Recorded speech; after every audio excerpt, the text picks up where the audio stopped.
Welcome to Arlington Public News. I'm Brenda Mahoney. And I'm James Milan. Thanks for joining us. In this edition of APN, the Whittemore Park Beer Garden gets the green light. The new Arlington High School building design vote comes with a surprise. And saying goodbye to an Arlington icon. That and more up next. Stay with us.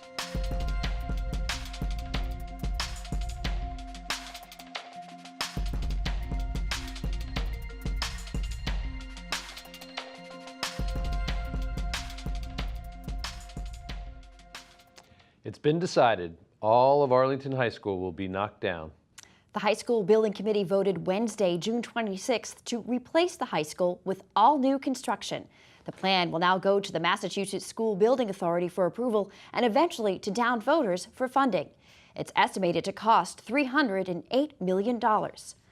Option 3A is a variant of Option 3 that builds partially on the school's front lawn, moves performing arts to the front left of Massachusetts Avenue, and brings the library to the middle, connecting a total of 4 wings.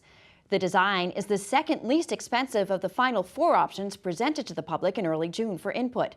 Arlington's share of the all-new school is estimated at $211 million after expected state reimbursement. Some committee members grappled with letting go of the original Fusco House building with its spacious gym known as the Pit and Old Hall, as well as the iconic 1938 Column House with its iconic entry and clock tower. But it came down to money. Renovating simply cost more than building new. Committee member Kirstie Allison Ampe was the only one to cast a vote for keeping the buildings in option number 2B. That design would have added an estimated $18 more annually on an average homeowner's tax bill than option 3A, which is estimated to increase the average tax bill by $801 a year. That design would also have had a bit more space to accommodate planning for 1,700 students. I do think it's important to retain the physical history of the school. It's cost beneficial to build a somewhat larger school for a proportionately smaller amount of money. I see enrollment increasing every year and it's continuing to rise. My interpretation of the community feedback was not necessarily that they wanted to keep the specific Fusco or the specific column house or the columns or the tower, but they were reacting to the look. So I think that we should carefully consider adding that type of a look and feel into a new school. I actually believe that 4, if it had been given more due consideration, and if we'd seen a 4A and a 4B and a 4C as we did for many of the other options, I think 4 could have become what was actually the most forward-looking building, because over the next 50 to 100 years, modes of transportation are going to change in ways that none of us can even dream about. Our climate change adaptation responsibilities and actions we're going to have to take are going to develop in ways that we can't think about. And I also think that we're 44,000 people in this town right now. We could very well be 48 to 50,000 people over the next 50 to 100 years. I feel like we are losing an opportunity to really maximize the square footage we have available in what is the largest lot that we own in town. This is the largest parcel that we own as a town, in town. The 2 options that were closest in aligning with those guiding principles and the educational plan for the building were option 1 and option 3. Really one of the issues, as much as there will be many people who will not agree that we are going to lose the Fusco building, there's so much uncertainty when you renovate a building this old. And we've had our current experience with the Gibbs says that is the case. We're sending the MSBA our preferred option. They should approve it in August. And then we begin a lot more, a very intensive process in the 2018-19 school year. We're going to listen to a lot more people. We're going to refine the design. We're going to have a more definitive sense of the price. And then we're going to go to the voters. The Arlington High School Building Committee is made up of volunteer community members as well as school and town personnel. Their next meeting is July 10th, one day before the deadline for submitting the preferred option to the Massachusetts School Building Authority for approval. In other school news, the Arlington Education Association has settled on a new 3-year contract with the Arlington School Committee. The AEA represents educators and educational support personnel. The agreement will provide cost of living salary increases of 4.5 to 10% based on degree level and experience over the contract period.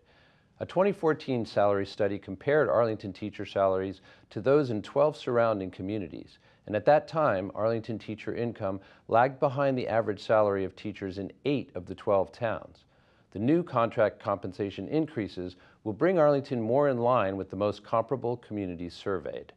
The contract also calls for newly established joint committees to study the school calendar, including a look at later start times, stipends, and the status of district technology. The Select Board approved a proposed summer beer garden in Whittemore Park at their most recent meeting. The proposal to allow Aeronaut Brewery of Somerville to run a weekend beer garden in the center space has been a hot topic on social media and around town over the last few weeks. More than 30 people packed the Select Board room to share their questions, concerns, or support during the June 25th meeting.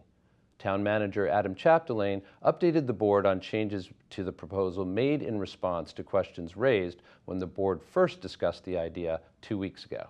Operating days and hours have been cut back to Saturdays only in July and Saturdays and Sundays in August and September. The beer garden will be open from noon to 7 each day. Aeronaut has agreed to rent bike racks and will provide at least one porta potty to supplement the public restrooms at the Jefferson Cutter House. Kickstand Cafe owner Emily Shea had expressed concerns that beer garden patrons could overwhelm her own racks and restrooms. Chapdelaine reported that Aeronaut will provide seating for patrons, although details have not been worked out. In addition, the brewery has requested proposals and gotten responses from at least 3 local restaurants to sell food at the venue. With those issues resolved, Chapdelaine voiced his support for the proposal. What I'm suggesting the board to do tonight, after hearing everybody out, answering any questions that need to be asked, considering approving the requested July and August dates, but only conditionally or provisionally approving the September dates, with a goal or an idea of coming in at the August 13th board meeting for a check-in. Nearly an hour of public comment followed. The location, the number of days, the $400 fee were common themes. Supporters expressed their hope that the new venue will bring more visitors to the center during what can be a quiet time in Arlington. I always tell people our biggest challenge as a retail establishment in this day and age is getting people out of their house. And once they're out of their house, I'll take that task of getting them into my store after they've left their house over actually getting them off their couch. We are blessed to be well supported by this town, and I'm very appreciative of that. So I think this has a lot of potential to be good for my business. Aeronaut co-owner Rod Friedlander welcomed the town's lively engagement and tipped his hat to its historic past. I just want to thank everyone who's come up and spoke in support, but I also want to thank people who've voiced concerns, because I know it's a new, unusual thing. It was described as creative. So it's interesting to hear these things. We want to work with everyone and try to make something that works for the town. The word pub, it's short for public house, because I think there was a time where it was very popular for people to go bring their families to bars and have a beer, and it was a family-friendly space. And I think we're kind of seeing a return to that with local microbreweries and the kinds of events that we do. And so we think that would really work in this town. The board voted 4-0 in favor of the proposal. Joe Curo was not present. The beer garden is scheduled to open for its first day of business on Saturday, July 7th at noon. Well, we go from opening a beer garden to closing an iconic store. Baelich's Five and Dime has closed its doors for good. The throwback to a time gone by had been located in Arlington Heights since 1954. Owner Joe Baelich is retiring, saying business is just not strong enough. But there was a strong showing Saturday, June 26th. Neighbors and friends coming in one last time to say goodbye. Young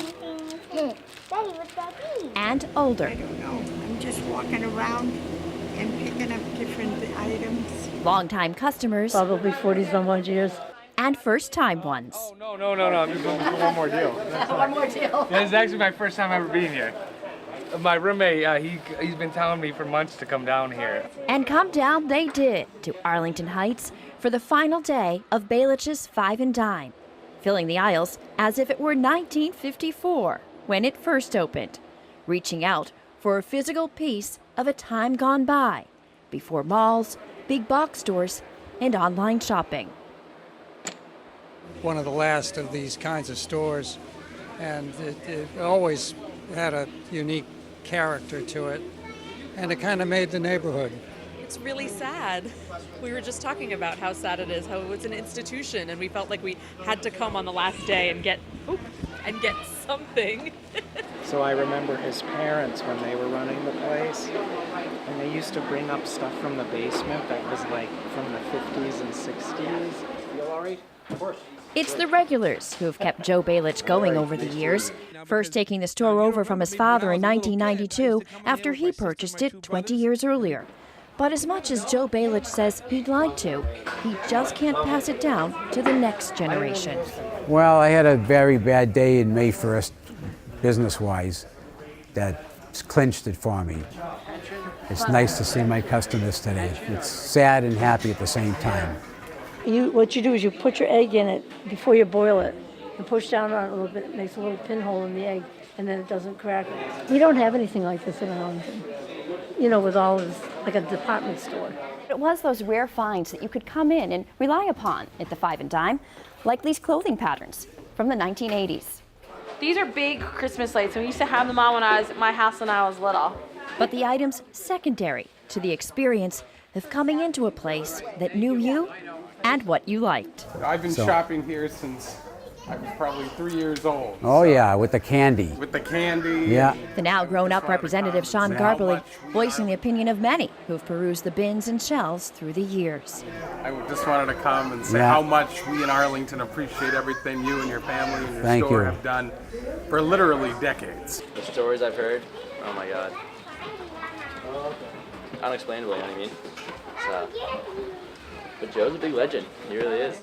The role of purveyor of goods from housewares to personal items and everything in between, not lost on the town's historian.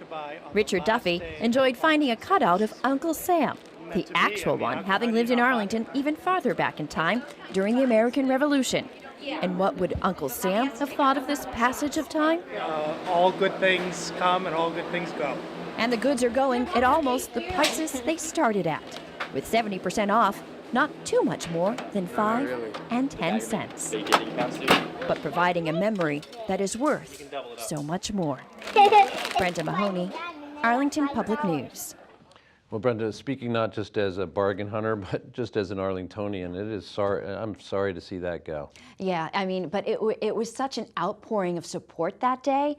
And Joe said as well, not to worry about him, that he's going to be around still. But it really acted as a community center where people could come together, especially on Saturday, and a nice send-off for him, and people coming who hadn't been there maybe in years, and others coming for the first time, and regulars as well. Well, he's certainly earned his retirement, but I'm glad, as you mentioned, that we're also welcoming the beer garden at the same time as we're having to say goodbye, so thank goodness for that. Well, next, we'll take you behind the curtain for an inside look at the Town Hall garden water feature improvements. And what's the buzz around town this summer? That and more when we come back. Listen. All it took was someone who would insist that I just try. Suddenly, everything was turned around because they judge you. You tell them, I don't need this. No one is going to understand. Unless they've been through it, how can they? Then one day you realize you feel so hopeless. I need help. I need help. You feel so hopeless. Then one day you realize unless they've been through it, how can they understand? I don't need this. No one's going to judge you. Suddenly everything was turned around because they insist that I just try. All it took was someone who would just listen.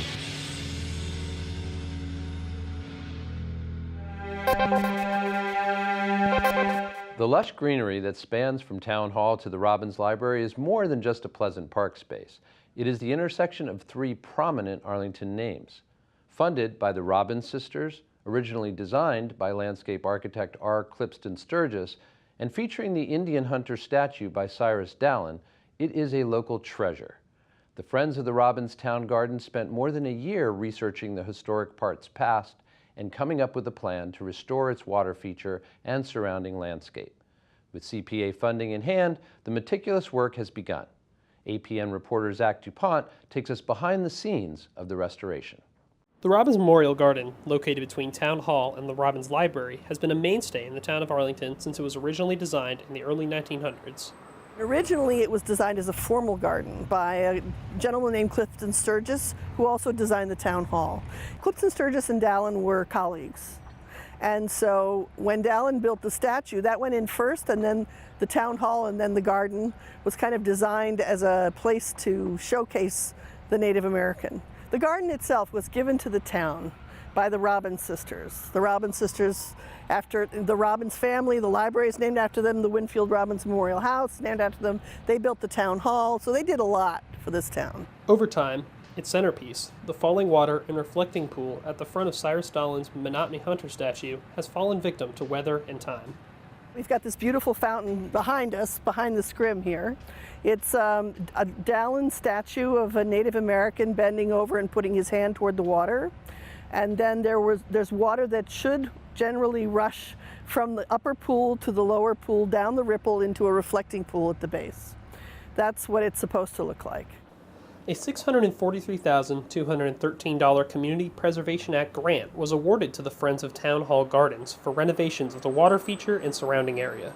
The CPA fund is covering the fountain and the plantings right next to the fountain. That's it. And actually. I mean, there are specs about every single step along the way that they need to follow, taking care of the trees that are there, putting wattling around them so that the machines don't kill them by banging into them, taking care of what is remaining so that it will stay, building protective devices over all the benches, building a bridge that takes all the weight off the ripple, and also building something over the Indian so that nothing will fall on it and break it by accident. It was a gift to the town, so we should keep it in the manner in which it was bestowed. While they are staying true to the old design, they're also bringing in new technology to make it more efficient. There are efficient filters placed in the circulating system that will pull the leaves out of the water and make it easier to clean. And that will keep the pump from getting clogged up with debris. The water is going to recirculate. We have a number of recirculating pumps, so most of the water is just going to be reused. Once restored, the Friends of the Park hope to expand their efforts to the remainder of the park. We're going to rebuild and do a demonstration garden over by the side of Town Hall, and then we are raising funds to hopefully do the maintenance part of both the fountain and the garden. We think that that's a key part of spending these CPA funds, that they don't get spent again 20 years from now, that this is it and we can maintain it. And also that the garden, once replanted, which will take several years, will also be maintained by someone who knows about maintaining a historic garden. For ACMi, I'm Zach DuPont. A swarm of bees. The phrase conjures up the image of a dense cloud of angry, buzzing insects ready to sting. Well, forget what you think you know. A swarm of bees near Brackett Elementary School recently gave us the chance to learn the benefits of a swarm. The bees will create a new queen, and then once the queen is once it's ready, basically, the current queen will leave and about half the colony leaves with it. And so it's really a healthy thing for the colony to do because they've gotten big enough that they can swarm. A parent notified me that there was a swarm of bees in a tree close to the playground, to the slides, where a lot of the children, especially at Brackett Elementary School behind me, and the public come to this park, and so there was a safety concern around that. So we were told the best measures would be to contact a local beekeeper like Best Bees as soon as you see a swarm, because they can kind of come out and make sure the situation doesn't grow into something that would be concerning. When they're a swarm, they're extremely docile and friendly, so you don't have to be scared of it, but and they almost act like a liquid. You can just kind of knock them into the box, and as long as the queen drops in, all the rest will follow her. They're pollinators, so it's really important for food security, to keep them healthy and sort of create an environment that's not killing them.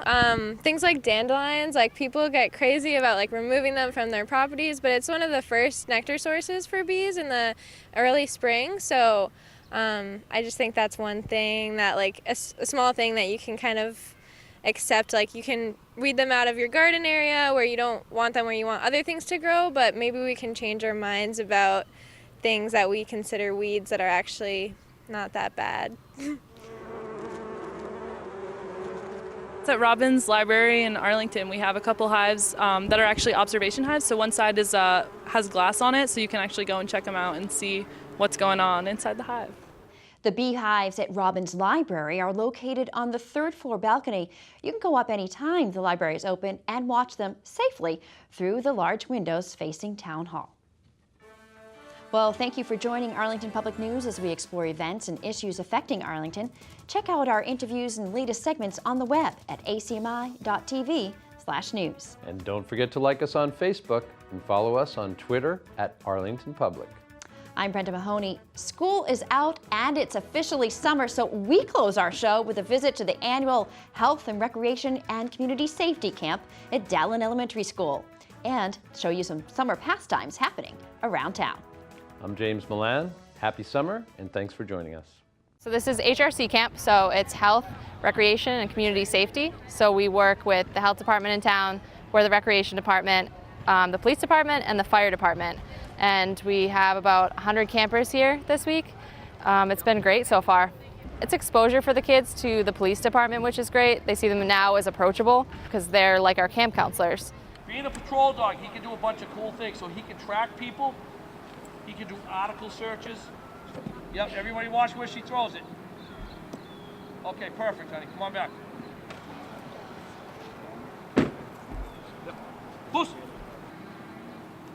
Yeah, show me. I want to try. Right. So the age range, it goes from kids that are entering 1st grade next fall into kids that are entering 6th grade next fall. So it's always the week right when kids get out of school.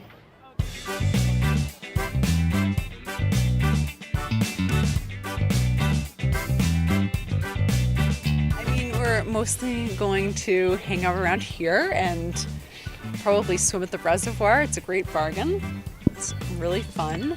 Lots of kids over there.